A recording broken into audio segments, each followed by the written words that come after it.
Hello दोस्तों, welcome back. बात करें बोनसाई की तो बोनसाई किसे नहीं पसंद है। और अगर आप ये चैनल देख रहे हैं तो मैं मान सकता हूँ कि आप बोनसाई बनाने में इंटरेस्टेड भी हो। आपको पता है, मैं आपको शॉर्टकट तरीके बताता हूँ कम टाइम में आप कैसे प्यारी सी बोनसाई बना सकते हो। आपको एक देखो, एक कटिंग है जिसको मैंने ग्रो किया था। और दोस्तों, आपको पता है कि देखो, बोनसाई बनाने के लिए अगर आप चाहते हो कि एक प्रॉपर शेप, मोटे तने वाली बोनसाई आपको मिल जाए, ओल्ड मैच्योर दिखने वाली, तो उसके लिए आपको 8 से 10 साल, मिनिमम 5 साल तो मान के चलो, इतना वक्त देना पड़ता है। वो भी आप उसको अगर ज़मीन में लगाते हो, या क्योंकि गमले में आपको इतनी अच्छी ग्रोथ नहीं मिलती है। अब देखो, ये मोटी कटिंग थी और इसको मैंने ग्रो किया है।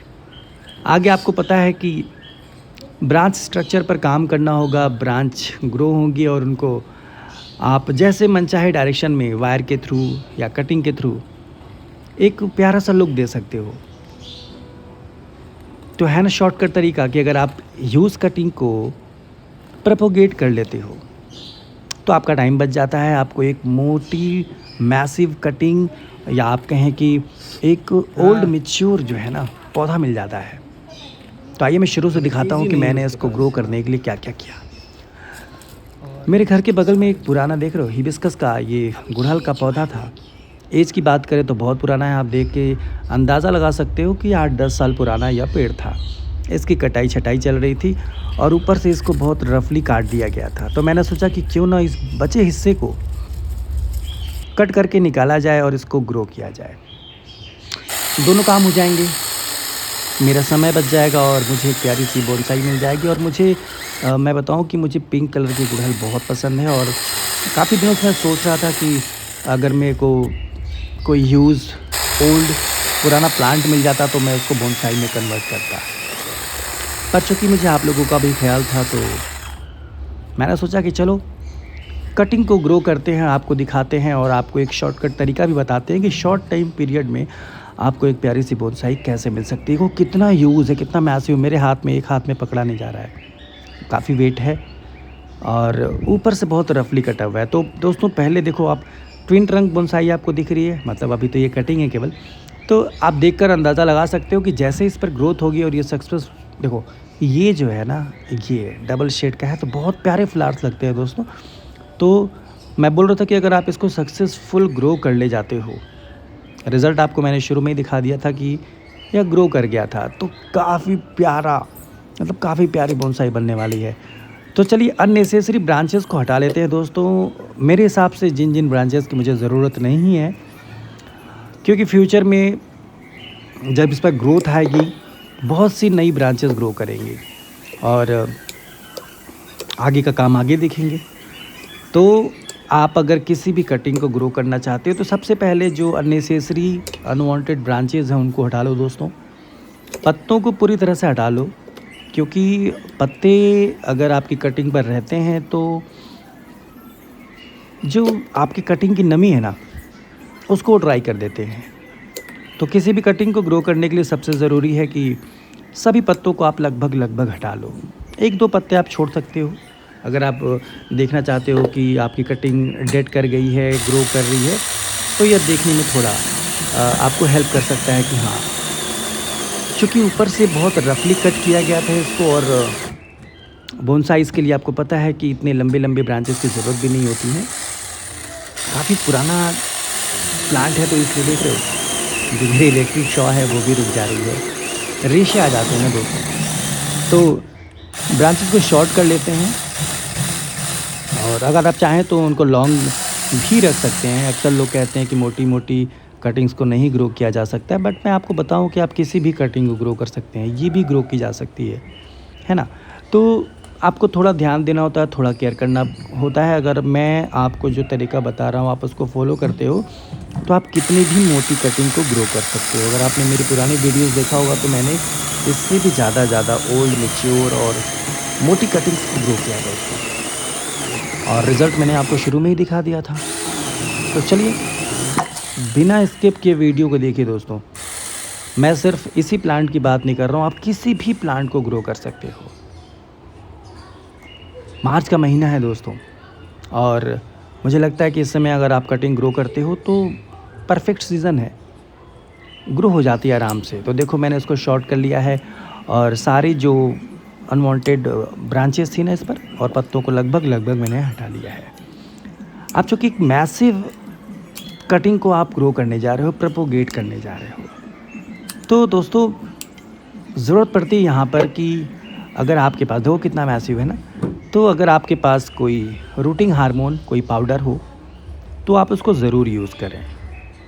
बिना रूटिंग हार्मोन्स के भी आप ग्रो कर सकते हैं। अगर आपके पास आप एलोवेरा लगा सकते हो, आप बनाना केले के छिलकों को भी रगड़ सकते हो। सबसे पहले आप जो हिस्सा मिट्टी में जाने वाला है ना, देख रहे हो, उसको आप एक शार्प नाइफ से जो वहाँ की स्किन है, छाल है, उसको निकाल लो, क्योंकि यहीं से रूट्स आने वाली हैं।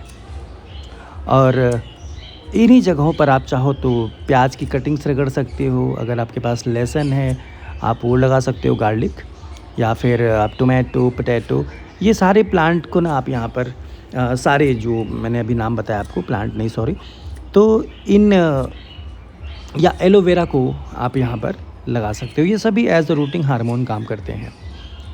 पर अगर आपके पास कोई रूटिंग पाउडर हो तो आप ज़रूर यूज़ करें। जब भी आप मैसिव कटिंग को ग्रो करना चाह रहे हो, आप उनको चाहते हो प्रोपोगेट हो जाए, रिज़ल्ट आपको सक्सेसफुल मिले, तो मैं आपको सजेस्ट करूँगा कि आप किसी बढ़िया रूटिंग हार्मोन का यूज़ करें। अगर नहीं है तो कोई बात नहीं, हिबिस्कस के केस में आपको उसकी ज़रूरत नहीं पड़ती है। पर अगर आप किसी और प्लांट की कटिंग को प्रोपोगेट करते हो तो आप रूटिंग हार्मोन का यूज़ ज़रूर करें। मार्केट में बहुत आसानी से मिल जाता है दोस्तों, 50-60 रुपए का ही मिलता है। तो ये मैंने रूटिंग हार्मोन ले लिया है थोड़ा सा, और जहाँ देखिए मैंने अभी इसकी स्किन को पील किया था, कट किया था, यहाँ पर मैं इसको अच्छे से लगा दे रहा हूँ। और आप चाहे तो एलोवेरा का यूज़ भी कर सकते हैं। एलोवेरा भी एक अच्छा रूटिंग हार्मोन का काम करता है। तो मैं एलोवेरा का भी यूज़ करूँगा, आप देखिएगा, क्योंकि मैं चाह रहा हूँ कि रिज़ल्ट मुझे सक्सेसफुल मिले और मैं इस प्यारी सी कटिंग को मिस नहीं करना चाहता। मतलब मैं नहीं चाहता कि मेरी जो मेहनत है वो ख़राब हो, और रिज़ल्ट चाहिए मुझे।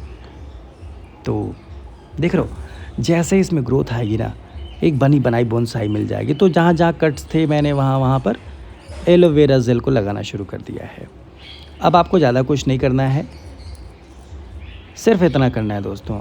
और ध्यान रहे जब भी आप कटिंग्स को प्रोपोगेट करते हैं या किसी गमले में लगाते हैं, तो कम से कम 4 से 5 दिन उसको शेड में रखें, डायरेक्ट सनलाइट में ना रखें। और यहाँ पे मैं ग्रो पॉट का यूज़ कर रहा हूँ, मार्केट में 10-15 रुपए का मिल जाता है। ज़रूरी नहीं है आप गमले में भी लगा सकते हो, किसी बास्केट में भी लगा सकते हो। और पहले दिन जिस दिन आप कटिंग को लगाते हो ना, उस दिन आप उस कटिंग को भरपूर पानी दो। भरपूर पानी देने के बाद एक ट्रांसपेरेंट प्लास्टिक ले लो, जिसमें मार्केट से हम सामान लेके आते हैं, अक्सर आपने देखा होगा पैकिंग के लिए यूज़ करते हैं। उससे फ़ायदा क्या मिलता है कि जब आप अपने कटिंग्स को कवर करते हो और उसमें ग्रोथ होना शुरू होती है, तो आप बाहर से रिज़ल्ट देख सकती हो, है ना। तो ट्रांसपेरेंट प्लास्टिक का अरेंजमेंट आप पहले से करके रखिए। गमले में मिट्टी डालने के बाद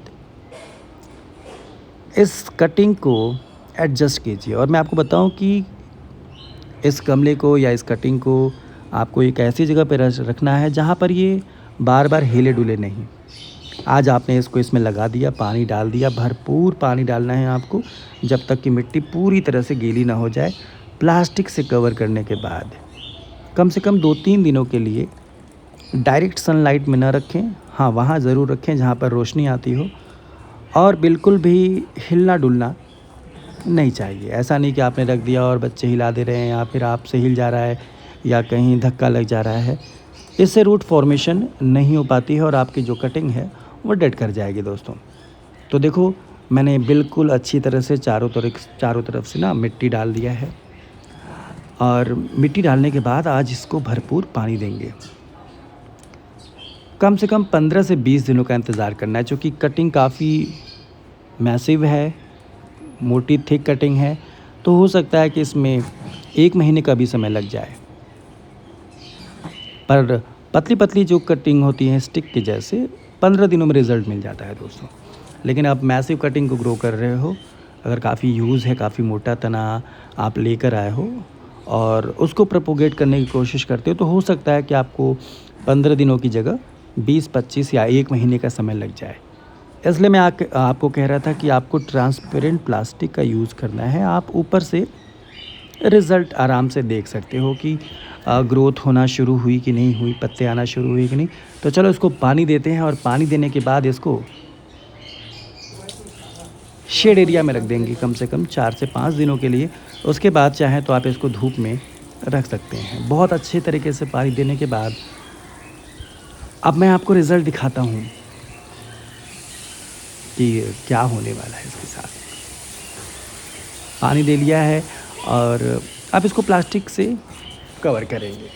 ट्रांसपेरेंट प्लास्टिक क्यों यूज़ करते हैं दोस्तों, उसका बेनिफिट मैंने आपको बता दिया। बहुत से लोग काली प्लास्टिक का भी यूज़ कर सकते हैं, कोई प्रॉब्लम नहीं आती है।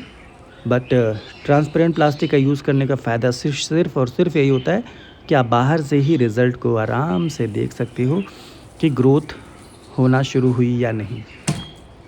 ठीक है,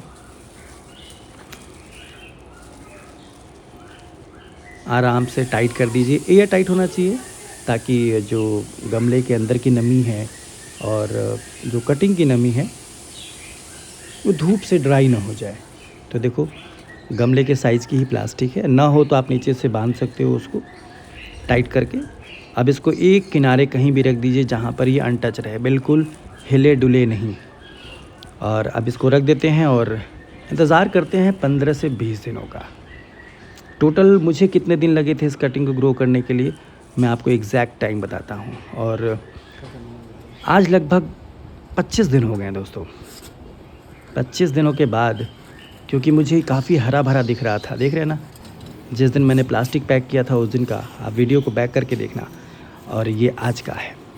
तो 25 दिनों के बाद मैं जब देखता हूँ तो काफ़ी ग्रीन दिख रहा था अंदर। और देखो, ये देखो, हर जगह से नई ग्रोथ आना शुरू हो गई है, सारे नए पत्ते निकल रहे हैं। आप देख रहे हो, जो स्टेम में जो तना है उस पर एल्गीज लगना शुरू हो गई थी, बट ग्रोथ बहुत प्यारी है ना। तो ज़्यादा मेहनत नहीं करनी पड़ी और मुझे एक प्यारी सी बोनसाई मिल। देखो यहाँ पे नई रूट्स देख रहे हो, ये रूट्स हैं, ये यहाँ से भी रूट्स डेवलप हो रही हैं। तो आगे का काम आपको पता है दोस्तों, आप इस पर सिर्फ नई ग्रोथ लेनी है और बोनसाई में कन्वर्ट करना।